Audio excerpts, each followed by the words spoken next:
The Naruto franchise is often defined by its world-ending threats and cosmic power scales, but for many fans, the series truly peaked in the shadow of its first great war, the Konoha Crush arc, spanning episodes 68 through 80 of the original anime. Wasn't just a political invasion, it was a crucible that forged Naruto Uzumaki into a hero. While the third Hokage fought a battle of souls against Orochimaru in the heart of the village, in one of the best animated fights of the past 100 years, I would say. Maybe I'm glazing a little bit, but yeah, I think so. A much more personal conflict was taking place at that same time, though, in the dense woods on the outskirts. This was the fight between Naruto and Gaara of the desert, a battle often cited as the most important turning point in Naruto's growth. To understand why this fight resonates decades later, we have to look past the sand and the clones. We have to look at the psychological warfare being waged. Before this moment, Naruto was terrified of Gaara. He didn't just fear Gaara's power, he feared what Gaara represented, a version of himself that had surrendered to the darkness. This wasn't just a martial arts match, it was an ideological collision between a boy who found strength in bonds and a boy who found strength in blood. The core of this conflict is the biological and metaphysical state of being a Jinchuriki, or the power of human sacrifice. Though the term wasn't officially introduced until the Shippuden era, the groundwork was meticulously laid here. Both Naruto and Gaara were vessels for tailed beasts, but their experiences with these monsters were fundamentally different due to the timing of their seals. Gaara was made a Jinchuriki before he was even born. It was an experiment by his father, the fourth Kazekage Aza, to turn his own son into the village's ultimate military deterrent. This prenatal sealing meant Gaara's consciousness never existed without the one-tailed Shukaku. Even worse, the seal was technically flawed. It caused Gaara chronic insomnia.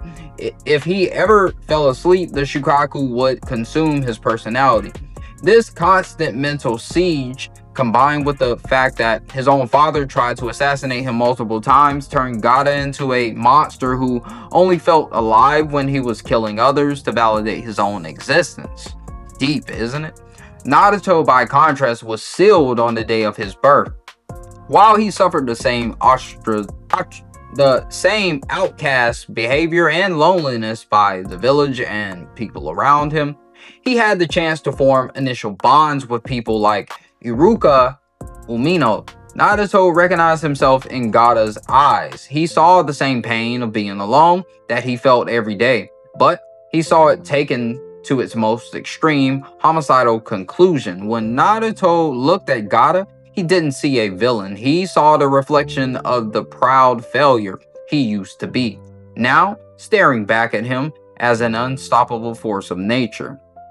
One of the most brilliant layers Kishimoto added to this fight is its deep roots in Japanese folklore. The Shukaku is based on the Tanuki raccoon dog, while Kurama is the Kitsune fox. In Japanese legend, these are the only two animals naturally born with magical powers, and they are eternal rivals known for outwitting one another.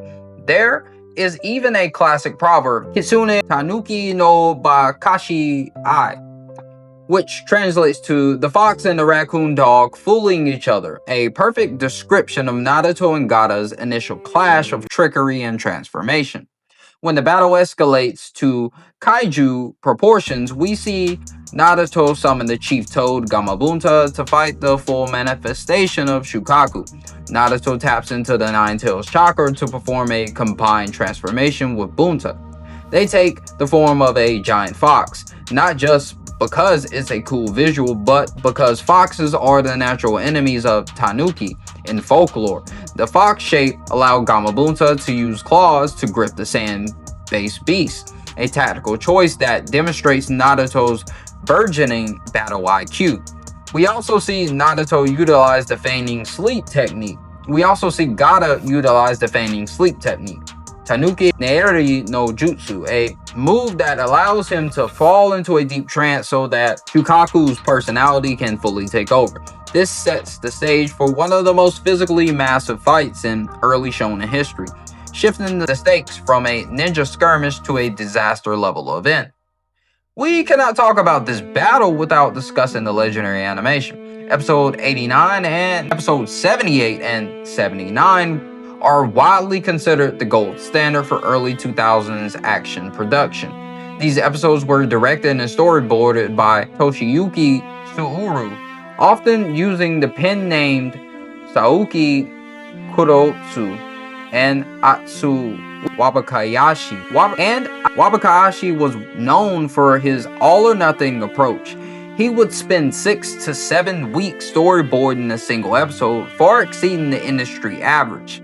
He famously said he took the risk of becoming poor because he wanted to make history, and the result speaks for itself. This is where we see the Matsumoto style, named after a legendary animator, Norio Matsumoto. Matsumoto favored fluidity over rigid detail. During the Naruto Uzumaki 2000 barrage, an A-rank pinjutsu where Naruto creates 999 clones to deliver 2,000 punches, the character often looks off-model. Their bodies stretch and smear to convey incredible kinetic force. While some modern viewers might mistake this for bad animation, Sakuga experts recognize it as a masterclass in flow. It makes the sand feel heavy and the impacts feel bone-crushing. Suru's direction also introduced surgical musical placement. He modified storyboards to respond to the swell and drops of the OST, specifically using the rising fighting spirit to turn a simple comeback into an epic moment. Yeah, I'm going deep here. Deep. No diddy. The climax of the fight isn't a massive jutsu, it's a realization throughout the battle. Gaara mocks Naruto for fighting for others, calling it a sign of cowardice, but Naruto recalls the words of Haku from the Land of Waves. A person becomes truly strong when they have someone precious to protect. When Naruto sees Sasuke offer to sacrifice himself so Naruto and Sakura can escape, something clicks. This is the moment Naruto overcomes his paralyzing fear that we saw him experience during the Forest of Death arc. He realizes that his bonds aren't a weakness, they are the fuel for his chakra. This is why he is finally able to summon Gamabunta after failing during training. He finally has a why behind his power. Then comes the headbutt of ego death. Mechanically, Naruto delivers a headbutt using a Nine-Tails chakra to disorient Gaara and wake him up, which causes the Shukaku manifestation to disintegrate. Symbolically, it is the first time Gaara has ever felt a raw, unshielded physical connection with another human being. The shield of sand, which we later learn was filled by his mother Karuna's love, couldn't stop Naruto's spirit. As the two lie exhausted and bleeding in the dirt, the dialogue becomes the series' defining moment. Naruto says, "The pain of being alone is completely out of this world, isn't it? I understand your feelings so much, it actually hurts." This radical empathy, the famous Talk no Jutsu, is what finally defeats Gaara. He realizes that he was a monster not by nature but by choice, and that Naruto chose a different path. The aftermath of this fight changed the geopolitics of the Naruto world forever. Following the failed invasion, the Sand Village discovered that their leader had been murdered and impersonated by Orochimaru. They immediately offered an apology and surrender to Konoha, leading to a robust peace treaty that turned former enemies into the series' closest allies. The Sand Village even began adopting Konoha's academy structure, leading to a new era of prosperity for the Sand. But the greatest legacy is Gaara's personal trajectory. Inspired by Naruto's resolve, Gaara abandoned his identity as a homicidal weapon and strove to become someone needed by his village. He eventually rose to become the 5th Kazekage, the youngest Kage in history.